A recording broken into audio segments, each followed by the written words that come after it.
ഇനി വല്ലാതെ പിന്നെ എന്താ ഈ ധാർമ്മികത ഇങ്ങനെ തികട്ടി വന്ന ഒരു മാധ്യമ പ്രവർത്തകനും വല്ലാതെ ഈ ധാർമ്മികത തികട്ടി വന്ന മാധ്യമ പ്രവർത്തകൻ, ആ മാധ്യമ പ്രവർത്തകനും ഇതൊക്കെ പറയാനുള്ള അവകാശമുണ്ടോ എന്ന് അദ്ദേഹം സ്വന്തം മൊബൈൽ ഫോൺ എടുത്തൊന്ന് നോക്കിയിട്ട് പറയട്ടെ. രാഹുൽ മാങ്കൂട്ടത്തിനെതിരെയുള്ള പരാതികൾ അധികം വൈകാതെ അങ്ങോട്ട് തള്ളിക്കളയാൻ പോകുന്നു എന്നുള്ളൊരു വാർത്ത ഇപ്പോൾ മനസ്സിലാക്കാൻ സാധിച്ചു. പ്രിയപ്പെട്ടവരെ, വി ഡി സതീശൻ മാമോ, എവിടെയാ മാമോ മാമൻ? മാമനൊന്നും പറയാനില്ലായോ? ഇപ്പോ സുപ്രീം കോടതിയുടെ ഒരു ഉത്തരവ് വന്നിട്ടുണ്ട്. വി ഡി സതീശൻ മാമോ വല്ല അറിഞ്ഞായിരുന്നോ മാമൻ? മാമൻ പാലക്കാട്ട് ശക്തനായ ഒരു പോരാളിയെ കോൺഗ്രസിന് വേണ്ടി ഇറക്കാൻ പോവുകയാണെന്നൊക്കെ കേട്ടല്ലോ മാമോ. ഏതാ മാമോ ശക്തനായ പോരാളി? ഒന്ന് പറഞ്ഞു തരാമോ? ഏതാ ശക്തനായ പോരാളി? മാമോ, ഏത് ശക്തനായ പോരാളിയെ കൊണ്ടുവന്നാലും കോൺഗ്രസ് പാലക്കാട്ട് നിന്ന് സീറ്റ് പിടിക്കണമെങ്കിൽ അവിടെ രാഹുൽ മാങ്കൂട്ടത്തിൽ ഉണ്ടാവണം. നിങ്ങളുടെ പാർട്ടിക്ക് വേണ്ടി രാഹുൽ മാങ്കൂട്ടത്തിൽ അവിടെ മത്സരിക്കണം. എന്നാൽ കോൺഗ്രസിന് അവിടെ സീറ്റ് കിട്ടും. ഇനി അതല്ല, പാർട്ടി ഒന്നും വേണ്ട, സ്വതന്ത്രനായിട്ട് മത്സരിക്കാമെന്നെങ്ങാണ്ടും പറഞ്ഞ് രാഹുൽ ഇറങ്ങിയ, ഏതെങ്കിലും ഒരു കാലത്ത് ഇറങ്ങിയ മാമ കളി മൊത്തം അങ്ങ് മാറും.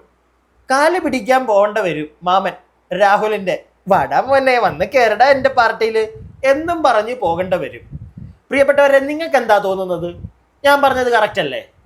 പാലക്കാട്ട് കോൺഗ്രസിന് വേണ്ടി രാഹുൽ മത്സരിച്ചാൽ സീറ്റ് ഉറപ്പാണ് അല്ലേ? ഇതെന്റെ അഭിപ്രായമാണ്. നിങ്ങളുടെ അഭിപ്രായങ്ങൾ നിങ്ങൾ താഴെ കമന്റ് ബോക്സിൽ പറയണേ. പറയാതെ പോവല്ലേ. പ്രിയപ്പെട്ടവരെ, നിങ്ങളുടെ സ്നേഹം അവിടെ കാണിക്കൂ. പറയൂ, കമന്റ് ബോക്സിൽ പറയൂ. രാഹുൽ മത്സരിച്ചാൽ, ഇനിയും രാഹുൽ മത്സരിച്ചാൽ സീറ്റ് ഇനി പോരത്തില്ലേ? പോരും. സതീശമാമൻ ഇനിയെങ്കിലും അത് മനസ്സിലാക്കണം. പിടികിട്ടിയോ? അല്ലാതെ കൂടെ നിൽക്കുന്നവനെ കുതുകാല് വെട്ടി എടുത്തങ്ങ് തട്ടിക്കളയരുത്, എന്തെങ്കിലും ഒരു വാർത്ത കേട്ടെന്നും പറഞ്ഞ്. മനസ്സിലായോ? ഇപ്പൊ സുപ്രീം കോടതിയുടെ ഒരു ഉത്തരവ് ഞാൻ പറഞ്ഞല്ലോ. എന്താണ് സംഗതി എന്നറിയാമോ? ഛത്തീസ്ഗഡില് ഒരു ഒരു വക്കീല്, പാവപ്പെട്ട മനുഷ്യൻ, പാവപ്പെട്ടവനാണോന്ന് അറിയത്തില്ല, അങ്ങ് ഫ്ലോയ്ക്ക് പറഞ്ഞതാ. എന്തായാലും ആ പുള്ളിക്കെതിരെ വേറൊരു വനിതാ അഡ്വക്കേറ്റ് കൊണ്ട് കേസ് കൊടുത്തു. എന്താ കേസെന്നറിയാവോ? അവരുടെ കല്യാണം കഴിഞ്ഞൊരു കൊച്ചുള്ളതാ.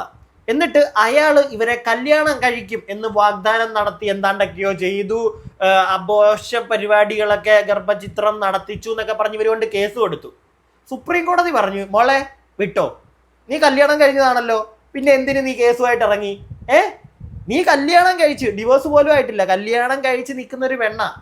അവൾ എന്നിട്ട് പറയുകയാണ് വേറൊരുത്തൻ എന്നെ കല്യാണം കഴിക്കാമെന്നും പറഞ്ഞ് ദേ ഈ പരിപാടി ചെയ്തതെന്ന്. അല്ല, അതൊരു തെമ്മാടിത്തരമല്ലേ? കല്യാണം കഴിച്ച് ഒരുത്തനുമായിട്ട് നിൽക്കുക, അപ്പം നീ പുറത്ത് പരിപാടി പിടിക്കുന്നു, ഓക്കെ, കൂടെ നിൽക്കുന്നവൻ നിനക്ക് പറ്റത്തില്ലായിരിക്കും, ഓക്കെ, നീ പുറത്ത് പരിപാടി പിടിക്കുന്നു. എന്നിട്ട് പിന്നെ അവനെ അങ്ങോട്ടിരുന്ന് അപരാധിക്കുക, അവനെന്നെ അത് ചെയ്തു ഇത് ചെയ്തു, കല്യാണം കഴിക്കാന്ന് പറഞ്ഞ് വാഗ്ദാനം ചെയ്തു എന്നൊക്കെ പറഞ്ഞ് കോടതിയിൽ ചെന്ന് കഴിഞ്ഞാൽ കോടതിക്ക് എന്നാ ഭ്രാന്തോ? ഇവിടെ എന്ത് നീയൊക്കെ പറഞ്ഞാലും അങ്ങ് കൈതട്ടി പ്രോത്സാഹിപ്പിച്ച് ഓപ്പോസിറ്റ് നിൽക്കുന്നതിനെ പിടിച്ച് അകത്തിടാൻ. അല്ല, എനിക്ക് അറിയാൻ പാടില്ലാണ്ട് ചോദിക്കുക. എന്താണെങ്കിലും നമുക്ക് വിശദമായിട്ട് കുറച്ച് കാര്യങ്ങൾ അറിയാനുണ്ടേ. പിന്നെ എൻ്റെ ഷഹനാസിത്ത, MA ഷഹനാസിത്ത, ഇത്താത്ത എന്താ ഇത്താത്ത ഫേസ്ബുക്കിലൊന്നും എഴുതിയിടാത്ത പുതുതായിട്ട്? നിങ്ങൾക്കെതിരെ കുറെ അലിഗേഷൻസ് വരുന്നുണ്ടല്ലോ. ഞാൻ ഇന്നലെ ഒരു വീഡിയോ ചെയ്തിട്ടുണ്ടായിരുന്നു, പ്രിയപ്പെട്ടവരെ, നിങ്ങൾ കണ്ടില്ലേ? കാണാത്തവർ പോയി കാണ്. അല്ല, അതിനകത്ത് കുറെ ആളുകൾ ഇവരെ അറിയാവുന്നവർ പലതും എഴുതിയിടുന്നുണ്ട്. എന്താ ഇത്താത്ത ഒന്നും മുണ്ടാത്ത? ഇപ്പോ മുണ്ട് താത്ത, മുണ്ട്. ആ എഴുതിയിട്ടതൊക്കെ കള്ളത്തരമാണെന്നും പറഞ്ഞ് അടുത്തൊരു പോസ്റ്റ് കൊണ്ട് ഇറങ്ങിത്താത്ത. എന്താണെങ്കിലും ഇത്താത്ത എവിടെ ഇരിക്കട്ടെ, ഇത്താത്തയെ നമുക്ക് പിന്നെ വിളിക്കാം. ഇപ്പോൾ നമുക്കിതാ ഈ വാർത്ത ഒന്ന് കേൾക്കാം, എന്നിട്ട് ബാക്കി. പിന്നെ ചാനൽ ആദ്യമായിട്ട് കയറുന്ന ആരെങ്കിലും ഒക്കെ ഉണ്ടെങ്കിൽ പ്രിയപ്പെട്ടവരെ ഒന്ന് സബ്സ്ക്രൈബ് ചെയ്യുക, നമ്മുടെ വീഡിയോക്ക് ഒരു ലൈക്ക് തരിക, കമന്റ് ബോക്സിൻ്റെ അവിടെ ഹൈപ്പ് വീഡിയോ എന്ന് പറയുന്ന ഒരു ഹൈപ്പ് എന്ന് പറയുന്ന ഒരു ഓപ്ഷൻ കാണുവാണെങ്കിൽ അതിലും ഒന്ന് ക്ലിക്ക് ചെയ്യണേ, മറക്കല്ലേ. ഇനി നമുക്കിത് കാണാം. വിവാഹ വാഗ്ദാനം നൽകി ബലാത്സംഗം ചെയ്തെന്ന കേസ് വിവാഹിതയായ സ്ത്രീക്ക് നൽകാനാവില്ല എന്ന് സുപ്രീം കോടതി. ജസ്റ്റിസ് BV നാഗരത്ന, ഉജ്വൽ ഭുയാൻ എന്നിവരടങ്ങിയ ബെഞ്ചിന്റേതാണ് നിർണായകമായ ഉത്തരവ്. അഭിഭാഷകനെതിരെ വനിതാ അഭിഭാഷകൻ നൽകിയ കേസ് റദ്ദാക്കിയാണ് സുപ്രീം കോടതിയുടെ ഉത്തരവ്. യഥാർത്ഥ ബലാത്സംഗ കേസുകൾ തിരിച്ചറിയാൻ കോടതികൾ ജാഗ്രത പാലിക്കണമെന്നും സുപ്രീം കോടതി. ബാക്കി ഞാൻ കേൾപ്പിക്കാമേ. അപ്പൊ കേട്ടല്ലോ, ഒരു ക്യാപ്സൂൾ പരുവത്തി തുടക്കത്തിൽ തന്നെ നിങ്ങൾക്ക് കാര്യം മനസ്സിലായല്ലോ. ഇത് വേറൊരു കേസിന്റെ കാര്യമാണ് സുപ്രീം കോടതി ഇപ്പൊ പറഞ്ഞിരിക്കുന്നത്. പക്ഷേ നമ്മുടെ രാഹുൽ മാങ്കൂട്ടത്തിന്റെ കാര്യത്തിലും ഇതാണ് സംഭവിക്കാൻ പോകുന്നത്. രാഹുലേട്ടാ, എത്രയും പെട്ടെന്ന് വണ്ടി വിട്ടോ സുപ്രീം കോടതിയിലേക്ക്. കൊണ്ട് കൊടുക്ക്, കേസ് തള്ളി പോട്ടെല്ലാം കൂടെയും. കാരണം നിങ്ങൾക്കെതിരെയും ഇത് തന്നെയാണല്ലോ പരാതി കൊടുത്തിരിക്കുന്നത് രണ്ടുപേര്. കല്യാണം കഴിക്കാമെന്നും പറഞ്ഞ് ഞങ്ങളെ എന്താണ്ടൊക്കെയോ ചെയ്തു, ഗർഭചിത്രം ചെയ്തു എന്നൊക്കെ പറഞ്ഞ് നിലനിൽക്കത്തില്ല, കേസ് നിലനിൽക്കത്തില്ല. ആ കാരണം എന്താ? ഡിവേഴ്സ് അല്ല, കല്യാണം കഴിച്ച രണ്ട് സ്ത്രീകള് അവർ ഡിവേഴ്സ് ആണോ എന്ന് എനിക്ക് അറിയാൻ പാടില്ല കേട്ടോ. ഇല്ലാത്തത് ഞാനും വിളിച്ചു കൂയെന്ന് എന്നോട് ആരും പറയരുത്. ഡിവേഴ്സ് അല്ലെന്നാണ് എനിക്കറിയാൻ. ഒരാൾ ഡിവേഴ്സ്ഡ് വേണ്ട, നമ്മൾ അതിനെപ്പറ്റി കൂടുതലായിട്ട് വിശദീകരിക്കുന്നത് ശരിയല്ല, ലാസ്റ്റ് നമ്മളെ കളനാക്കും. അതുകൊണ്ട് നമ്മളൊന്നും പറയാൻ പോകുന്നില്ലേ. നമ്മൾ അവരെ അത് ചെയ്തു ഇത് ചെയ്തു ഇങ്ങനെ പറഞ്ഞു ഒന്നും മിണ്ടുന്നില്ല. എന്തെങ്കിലും ആയിക്കോട്ടെ, അവര് എന്താണെങ്കിലും സംഗതി കേട്ടല്ലോ. ഗർഭചിത്രം പരിപാടി, പിന്നെ കല്യാണം കഴിക്കാന്നുള്ള വാഗ്ദാനം. ഒരിക്കൽ നിങ്ങൾ കല്യാണം കഴിച്ചിരിക്കുന്നവരാണോ? നിങ്ങൾക്ക് ഈ പരാതി ഒരിക്കലും പറയാൻ പറ്റത്തില്ല. വേറൊരുത്തർ എന്നെ കല്യാണം കഴിച്ചോളാന്ന് പറഞ്ഞ് എന്തൊക്കെയോ ചെയ്തെന്ന്. നിങ്ങൾ എന്തിനാ വേറൊരുത്തനെ കാണുമ്പോൾ അങ്ങോട്ട് പോണത്? അതാണ് എൻ്റെ ചോദ്യം. എന്തിന്? ഒരു ജീവിതം ഒരുത്തരെ കെട്ടി അവനിൽ നിന്ന് മടുത്ത്, അവനെ കൊണ്ട് മടുത്തെങ്കിൽ ഈ പരിപാടി അങ്ങ് നിർത്തുക, അതാ നല്ലത്. പിന്നെ അടുത്തവനെ ടെസ്റ്റ് ചെയ്യാൻ വേണ്ടി ഇറങ്ങരുത്. ഒരെണ്ണം പണി കിട്ടി എന്ന് വെച്ചാൽ എല്ലാവരും അങ്ങനെ ആയിരിക്കത്തില്ല. അടുത്ത ആൾ വരട്ടെ, സോണിയ വന്നോട്ടെ എന്നും പറഞ്ഞ് അടുത്തവനെ വിളിച്ച ഉടനെ ഞാൻ കയറ്റരുത്. കുറച്ച് ഗ്യാപ്പൊക്കെ എടുക്കണം, കുറച്ച് വർഷങ്ങൾ എടുക്കണം. അടുത്തൊരുത്തനെ മനസ്സിലാക്കണമെങ്കിൽ നല്ല രീതിയിൽ മനസ്സിലാക്കിയിട്ടേ പിന്നെ ഒരുത്തനെ കെട്ടാവുള്ളൂ. പിടികിട്ടിയോ? ഇല്ലെങ്കിൽ പിന്നെ രണ്ടാമതും ഒരുത്തനെ എടുത്ത് തലയിൽ വെച്ചിട്ട് പിന്നെ അറ്റ്ലീസ്റ്റ് സ്നേഹിക്കാൻ പോലും പോകാവുള്ളൂ. ഒരു ഗ്യാപ്പൊക്കെ എടുക്കണം, എന്നിട്ട് നോക്കണം, ഫ്രണ്ടാക്കി വെക്കുക. വേറെ കലാപരിപാടിക്കൊന്നും പോകരുത്, ഫ്രണ്ടാക്കി നിർത്തുക, നോക്കുക അവനെ. ഞാനിത് പറയുന്നത് ഇപ്പം ചില ആളുകൾക്ക് ഇഷ്ടപ്പെടത്തില്ല, പക്ഷെ എല്ലാവരും ഒന്ന് മനസ്സിലാക്കേണ്ട ഒരു കാര്യം, ഒരു കല്യാണം കഴിച്ചു എന്നും പറഞ്ഞ് ആ കല്യാണത്തിൽ വളരെ മോശമായിട്ടുള്ള അനുഭവങ്ങൾ ഉണ്ടായി ജീവിത പങ്കാളിയിൽ നിന്ന് എന്ന് വെച്ചിട്ട് ഞാൻ നേരത്തെ പറഞ്ഞ കണക്ക് എല്ലാവരും ഒരേപോലെ ആയിരിക്കത്തില്ല. ചിലപ്പോൾ നമ്മൾ രണ്ടാമത് വേറൊരു കല്യാണം കഴിക്കുമ്പോൾ ചിലപ്പോൾ നമുക്ക് ഒരു ബെറ്റർ ലൈഫ്, അടിപൊളി ലൈഫായിരിക്കും കിട്ടുന്നത്. അതുകൊണ്ട് കല്യാണം രണ്ടാമതോ മൂന്നാമതോ ഒക്കെ നിങ്ങൾക്ക് കഴിക്കാം, അതിലൊന്നും ഒരു കുഴപ്പമില്ല. പക്ഷേ കല്യാണം കഴിക്കുന്നതിന് മുമ്പ് ഒരുത്തനുമായിട്ടൊരു റിലേഷനിൽ പോവുക, എന്നിട്ട് പിന്നെ അവൻ അത് ചെയ്തു ഇത് ചെയ്തു എന്നും പറഞ്ഞ് കോടതി കൊണ്ട് പരാതി കൊടുക്കുക. എന്തിനാ ഇതിൻ്റെയൊക്കെ പുറകെ പോകുന്നത്? ഫ്രണ്ടാക്കി നിർത്തുക, സംസാരിക്കുക, ഓക്കെ ആണോ നമുക്ക് കല്യാണം കഴിക്കാം, എന്നിട്ട് എന്തും ആ ഒരു പരിപാടി ചെയ്യാൻ പറ്റണം. പിടികിട്ടിയോ? അല്ലാതെ അവൻ എന്തെങ്കിലുമൊക്കെ ചെയ്തു കഴിഞ്ഞ് പിന്നെ കുറച്ച് കഴിയുമ്പോൾ അവനെ മതിയെന്ന് പറയുമ്പോൾ നേരെ അവനെ പിടിച്ചിട്ട് അവൻ അങ്ങനെ ചെയ്തു ഇങ്ങനെ ചെയ്തു എന്നും പറഞ്ഞ് പരാതിയും കൊടുത്ത് എന്തോന്നാടേ ഇത്? അല്ല, എനിക്ക് അറിയാൻ പാടില്ലായിട്ട് ചോദിക്കുക. പുരുഷന്മാരിവിടെ പേടിച്ചു വിറച്ച് എൻ്റെ പെണ്ണിനെ കാണുമ്പോഴേ ഓടി മാറി അങ്ങനെ ജീവിക്കണോ? അല്ല, എനിക്ക് അറിയാൻ പാടില്ലാച്ചിട്ട് ചോദിക്കുകയാണേ. നമുക്ക് ബാക്കി കേൾക്കാമേ. ഇനിയാണ് ഡീറ്റെയിൽ ആയിട്ട് ഛത്തീസ്ഗഡിൽ എന്ത് സംഭവിച്ചു ആ അഡ്വക്കേറ്റിനെ, അതും കൂടെ ഒന്ന് കേൾക്കാം. ഛത്തീസ്ഗഡിൽ നിന്നുള്ള ഒരു അഭിഭാഷകൻ പ്രമോദ് കുമാർ ശ്രീവാസ്തവയ്ക്കെതിരായ ഒരു ലൈംഗിക പീഡന പരാതി, ബലാത്സംഗ കേസിലാണ് ഇപ്പോൾ സുപ്രീം കോടതിയിൽ നിന്ന് ഇത്തരമൊരു ഉത്തരവ് വന്നിരിക്കുന്നത്. സമാനമായ ഉത്തരവ് നേരത്തെ തന്നെ ജസ്റ്റിസ് BV നാഗരത്ന അധ്യക്ഷയായ ബെഞ്ചിൽ നിന്ന് വന്നിട്ടുണ്ട്. പ്രത്യേകിച്ച് വിവാഹിതയായ സ്ത്രീ വിവാഹ വാഗ്ദാനം നൽകി തന്നെ ഒരാൾ ബലാത്സംഗം ചെയ്തു എന്ന് പരാതി നൽകുമ്പോൾ ആ പരാതി നിലനിൽക്കുമോ എന്നൊരു ചോദ്യത്തിന് ഉത്തരമാണ് ഇപ്പോൾ സുപ്രീം കോടതി നൽകിയിരിക്കുന്നത്. നമുക്ക് ഈ കേസിലേക്ക് ഒന്ന് പോകേണ്ടതുണ്ട്. 33 വയസ്സുകാരിയായ യുവതിയാണ്, വനിതാ അഭിഭാഷകയാണ്, ഒരു കുട്ടിയുടെ അമ്മയാണ്. 2012 വിവാഹം കഴിച്ച് പിന്നീട് ആ ബന്ധത്തിൽ ചില പ്രശ്നങ്ങൾ ഉണ്ടായി. അതിങ്ങനെ ഡിവോഴ്സുമായി ബന്ധപ്പെട്ട് നിൽക്കുമ്പോഴാണ് അവിടെ തന്നെയുള്ള ഛത്തീസ്ഗഡിൽ തന്നെയുള്ള മറ്റൊരു അഭിഭാഷകനുമായി ഇത്തരത്തിലൊരു സൗഹൃദത്തിലേക്ക് എത്തുന്നത്. പിന്നീട് ഈ വനിതാ അഭിഭാഷകയെ വീട്ടിൽ നിന്ന് വിളിച്ചുകൊണ്ട് കോടതിയിൽ പോകുന്നതും തിരിച്ചു വിടുന്നതും ഒക്കെ തന്നെ ഇയാളായിരുന്നു. ഏതായാലും ഈ പരാതിയിൽ പറയുന്നതനുസരിച്ച് പിന്നീട് ഇവർ തമ്മിൽ ലൈംഗിക ബന്ധത്തിലേക്ക് എത്തുന്നു. അതിൽ താൻ ഗർഭിണിയാകുന്നു. ആ ഗർഭിണിയായ തന്നോട് പിന്നീട് അത് ഗർഭചിത്രം നടത്താൻ ആവശ്യപ്പെടുകയും തന്നെ ബലമായി ഇത്തരത്തിൽ ഇതിനു വേണ്ട മരുന്ന് കഴിപ്പിച്ച് ഇത്തരത്തിൽ ഗർഭചിത്രം നടത്തി തുടങ്ങിയ കാര്യങ്ങളൊക്കെ തന്നെ പറഞ്ഞുകൊണ്ടായിരുന്നു ഈ പരാതി ഉണ്ടായിരുന്നത്. വിവാഹ വാഗ്ദാനം നൽകിയാണ് ഇത്തരത്തിൽ ലൈംഗിക ബന്ധത്തിൽ ഏർപ്പെട്ടതെന്നും ഈ അഭിഭാഷക ഉന്നയിച്ചിരുന്നു. ഇക്കാര്യങ്ങളാണ് പോലീസ് കേസായി എടുത്തിരുന്നത്. ഏതായാലും കോടതി ഇപ്പോൾ ഈ കേസുമായി ബന്ധപ്പെട്ട് വ്യക്തമായി പറയുന്നത് 1955 ഹിന്ദു വിവാഹ നിയമപ്രകാരം അതിലെ 5-ാം വകുപ്പ് പ്രകാരം വിവാഹിതരായ ഒരാൾക്ക് വിവാഹബന്ധം നിലനിൽക്കെ മറ്റൊരു വിവാഹം കഴിക്കാനാകില്ല എന്നുള്ള കാര്യമാണ്. അപ്പോൾ ഈ ഡിവോഴ്സ് പ്രൊസീഡിങ്സ് ഒക്കെ തന്നെ ഈ വനിതാ അഭിഭാഷകർ നടക്കുന്ന സാഹചര്യത്തിലാണ് ഇത്തരം ഒരു വാഗ്ദാനം നൽകി പീഡിപ്പിച്ചതെന്ന് പറയുന്നത്. അപ്പോഴും ആ ബന്ധം വേർപ്പെടുത്താതെ എങ്ങനെയാണ് വിവാഹ വാഗ്ദാനം നൽകി പീഡിപ്പിച്ചു എന്നുള്ള ഒരു പരാതി ഉന്നയിക്കുന്നതെന്നുള്ളതാണ് കോടതി പറയുന്നത്. മാത്രമല്ല കോടതി പറഞ്ഞിരിക്കുന്നത് ഇവർ തമ്മിലുള്ള ബന്ധം ഉഭയകക്ഷി സമ്മത പ്രകാരമാണ്. അപ്പോൾ ഉഭയകക്ഷി സമ്മത പ്രകാരമാണ് ഇത്തരം ഒരു ലൈംഗിക ബന്ധത്തിലേക്ക് അവർ ഏർപ്പെട്ടത്. ആ ഒരു സാഹചര്യത്തിൽ അതിൽ ബലാത്സംഗം ചുമത്താൻ കഴിയില്ല എന്നുള്ളതാണ് കോടതി പറയുന്നത്. മാത്രമല്ല ഈ ആയിരിക്കെ തന്നെ ഇത്തരം ഒരു ഈ കാര്യത്തിൽ അങ്ങനെ വിവാഹ വാഗ്ദാനം നൽകി പീഡിപ്പിച്ചു എന്ന് പറയുന്ന ആ ഒരു നിയമത്തിൽ പറയുന്ന ആ രീതി നിലനിൽക്കില്ല എന്നുള്ളതാണ് കോടതി ഇപ്പോൾ വ്യക്തമായി തന്നെ പറഞ്ഞിരിക്കുന്നത്. മാത്രമല്ല ജസ്റ്റിസ് നാഗരത്ന അധ്യക്ഷയായ ബെഞ്ച് പറയുന്നത് യഥാർത്ഥ ബലാത്സംഗ കേസുകൾ തിരിച്ചറിയാൻ കോടതികൾ ജാഗ്രത പാലിക്കണമെന്നുമാണ്. പലപ്പോഴും ഇത്തരം കേസുകളുമായി ബന്ധപ്പെട്ടുള്ള കാര്യങ്ങൾ എത്തുമ്പോൾ കോടതി, പ്രത്യേകിച്ച് ജസ്റ്റിസ് BV നാഗരത്ന എടുക്കുന്ന ഒരു സ്റ്റാൻഡുണ്ട്. അതായത് പ്രധാനമായി കേസിൽ പറഞ്ഞിരിക്കുന്ന കാര്യങ്ങളൊക്കെ തന്നെ വ്യക്തമാണോ എന്ന് പരിശോധിച്ചതിന് ശേഷം പലപ്പോഴും നിയമം ഇത്തരത്തിൽ പുരുഷന്മാർക്കെതിരെ ദുരുപയോഗം ചെയ്യുന്നു തുടങ്ങിയ നിരീക്ഷണങ്ങളൊക്കെ തന്നെ ജസ്റ്റിസ് BV നാഗരത്നയുടെ പുരുഷന്മാർക്കെതിരെ എന്തും ചെയ്യാം, എന്തും പറയാം, കോടതി അവരെ പിടിച്ചങ്ങ് തീർത്തോളും. ഈ ഒരു എന്താണ് തിങ്കിങ് ചില സ്ത്രീകൾക്കുണ്ട്. അത് മാറണം. മനസ്സിലായില്ലേ? എല്ലാ സ്ത്രീകളെ അല്ല ഞാനിവിടെ പറയുന്നത്. ചില കാട്ട് സുന്ദരന്മാർ കാരണം ഒരുപാട് കഷ്ടപ്പെടുന്ന സ്ത്രീകളുണ്ട്. നമുക്കറിയാം, മനസ്സിലാവും. അവർക്ക് നീതി കിട്ടണമെങ്കിൽ ഇതുപോലുള്ള ഫേക്ക് പരാതികളും കൊണ്ട് ചെല്ലുന്നവർ ഇല്ലാതെയാവണം.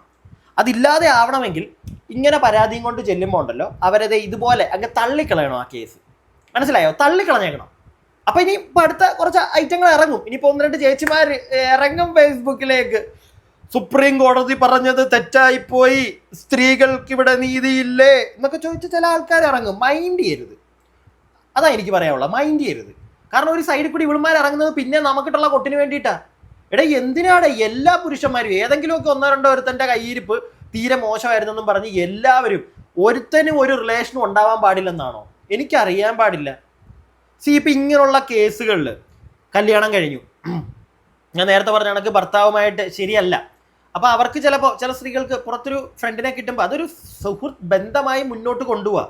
എന്നിട്ട് ഭർത്താവുമായിട്ട് തീരെ പറ്റുന്നില്ലെങ്കിൽ അയാളെ ഡിവോഴ്സ് ചെയ്ത് സുഹൃത്തിനെ പിന്നെയും സുഹൃത്തായിട്ട് തന്നെ വെക്കുക. അതിൻ്റെ ഇടയ്ക്ക് ഈ ലൈംഗ പരിപാടി ചെയ്യാൻ നിൽക്കാതിരിക്കുക.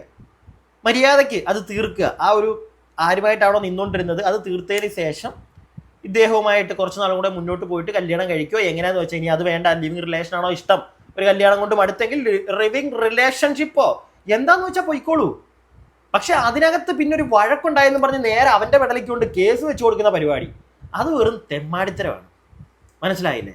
അത് വെറും തെമ്മാടിത്തരമാണ്. രാഹുലിന്റെ കേസിലൊക്കെ ഇപ്പൊ എന്താണെന്ന് നമുക്ക് അറിയാലോ. എൻ്റെ അറിവിൽ മിക്കവാറും ഒരു 2 കേസെങ്കിലും രാഹുലിന്റെ അങ്ങോട്ട് വിട്ട് കളയും. രാഹുലിനെ പറ്റി കുറച്ച് കാര്യങ്ങൾ നമുക്ക് പറയാനുണ്ട്, വരുന്നേ ഉള്ളൂ. ഇതങ്ങ് തീർത്തിട്ട് അങ്ങോട്ട് പോകാമെന്ന് വിചാരിച്ചു. 2 കേസ് എങ്ങനെയാണെങ്കിലും തള്ളി മാറ്റിക്കളയും. മാറ്റണം. രാഹുൽ നേരെ വിട്, സുപ്രീം കോടതി വിട്. അധികം ഇനി ഇതിട്ട് വരട്ടി ഇരിക്കണ്ട. തീർക്കി കേസ്. എന്നിട്ട് പറ്റുമെങ്കിൽ ഈ പരാതി അവർക്കെതിരെയും കൂടെ എന്തെങ്കിലും നടപടികൾ അത് വേണം. സുപ്രീം കോടതി ഇപ്പം ഇങ്ങനെയുള്ള കേസുകൾ തള്ളിക്കളയുമ്പോഴത്തേക്ക് ആ പരാതിയും കൊണ്ട് വരുന്ന ആളുകളുണ്ടല്ലോ, ഈ പരാതിക്കാർ കാരണം അപ്പുറം നിൽക്കുന്ന ഒരുത്തൻ കുറെ അനുഭവിക്കുന്നുണ്ടല്ലോ, അവന് ഇച്ചിരിയെങ്കിലും സന്തോഷം കിട്ടാനായിട്ട് എന്തെങ്കിലും ഒരു ചെറിയ ശിക്ഷയെങ്കിലും ഇതുപോലുള്ള പരാതിയും കൊണ്ട് വരുന്നവർക്ക് കൊടുക്കണമെന്നാണ് എൻ്റെ ഒരു അഭിപ്രായം. അല്ലാതെ വെറുതെ അങ്ങ് വിടരുത്. കേസും തള്ളി രണ്ടുപേരും 2 വഴിക്ക് വെക്കോ. അപ്പൊ അത്രയും നാളും അവിടെ ഇരയായത് ആരാ? ആ വ്യക്തിയാണ്. ഈ രാഹുൽ മാങ്കൂട്ടത്തിൻ്റെ കേസിൽ രാഹുൽ മാങ്കൂട്ടത്തിൽ തന്നെയാണ് ഇര എന്നാണ് എനിക്ക് തോന്നുന്നത്. നിങ്ങൾക്ക് എന്താ തോന്നുന്നത്? താഴെ പറയണേ കമന്റ് ബോക്സിൽ. എനിക്ക് അങ്ങനെയാ തോന്നുന്നത്. എന്തോരം കൂടെ ഉണ്ടായിരുന്ന BD തതീത്തമ്മാമൻ വരെ. തതീത്തമ്മാമന് നല്ല പണിയാണ് കിട്ടിയിരിക്കുന്നത്. നല്ല പണി. കൂടെ ഉള്ള എല്ലാവരും ഇപ്പം ആട്ടാൻ തുടങ്ങിയിട്ടുണ്ട്. എല്ലാവരും. കാരണം ചാടിക്കേറി അവനെ പാർട്ടിയിൽ നിന്ന് ഞങ്ങൾ പുറത്താക്കി. ഇനി നമുക്കറിയാൻ പാടില്ല. അവനായി അവന്റെ പാടായി എന്നും പറഞ്ഞ് കൈ കഴുകിയ തതീത്തമ്മാമോ, നിന്റെയൊക്കെ പാർട്ടിയിൽ ഒരുത്തം വന്ന് എങ്ങനെ കേറും? നീയൊക്കെ നാളെ എന്തെങ്കിലും വന്നു കഴിഞ്ഞാൽ അവനെ എടുത്ത് തട്ടി ദൂരെ കളയത്തില്ലെന്ന് എന്താ ഉറപ്പ്? അക്കാര്യത്തിൽ കമ്മ്യൂണിസ്റ്റുകാർ എൻ്റെ പൊന്നെ ചത്താലും കൂടെ പിടിച്ചങ്ങ് നിർത്തും. അത് വേറെ കാര്യം. ഇനിയിപ്പോൾ എന്ത് കേസും ആയിക്കോട്ടെ, ഒതുക്കി തീർക്കാവുന്ന മാക്സിമം ഒതുക്കി തീർക്കും. ഇത് ഒതുക്കിയൊന്നും തീർക്കണ്ട രാഹുലിന്റെ കേസിൽ. അറ്റ്ലീസ്റ്റ് കോടതി വിധി വരുന്നോടം വരെ വെയിറ്റ് ചെയ്യായിരുന്നു BD തതീത്തമ്മാമനൊക്കെ. പറ്റത്തില്ല തതീത്തമ്മാമന്. പിന്നെ നമ്മുടെ രാഹുലിനെതിരെ ഇപ്പൊ ഈ ഘോരം കഴിഞ്ഞ ദിവസങ്ങളിൽ കണ്ടതാണല്ലോ. MA ഷഹനാസ് ഇത്താത്ത ഉൾപ്പെടെ. ഇത്താത്ത ഇനി എന്താ ചെയ്യാൻ പോകുന്നത്? ഇത്താത്ത കഴിഞ്ഞ ദിവസം ഒരു ഡയലോഗ് അടിച്ചായിരുന്നു. കേസ് മറ്റെന്താണ് പൈസയും അധികാരവും ഒക്കെ ഉണ്ടെങ്കിൽ അവൻ ചിലപ്പം ദിലീപിനെ പോലെ അങ്ങ് ഇറങ്ങിപ്പോരുമെന്നൊക്കെ. ഇത്താത്ത ഇവിടെ കേസും പദവിയും മറ്റേ പൊളിറ്റിക്സും അതൊന്നും അല്ല. സുപ്രീം കോടതി വേറൊരു കേസിലാണ് ഉത്തരവ് ഇപ്പം പറഞ്ഞിരിക്കുന്നത്. ഇങ്ങനെയുള്ള പരിപാടികളോടെ നടക്കത്തില്ല, പടിയായിക്കോ എന്നുള്ളൊരു കാര്യം സുപ്രീം കോടതി വേറെ കേസിലാണ് പറഞ്ഞിരിക്കുന്നത്. ഇനി രാഹുൽ മാങ്കൂട്ടത്തിനുള്ള കേസ് എടുത്താൽ ഉറപ്പായിട്ടും 101% ഇത് തന്നെ ആയിരിക്കും പറയാൻ പോകുന്നത്. വേറെ എന്തു പറയും?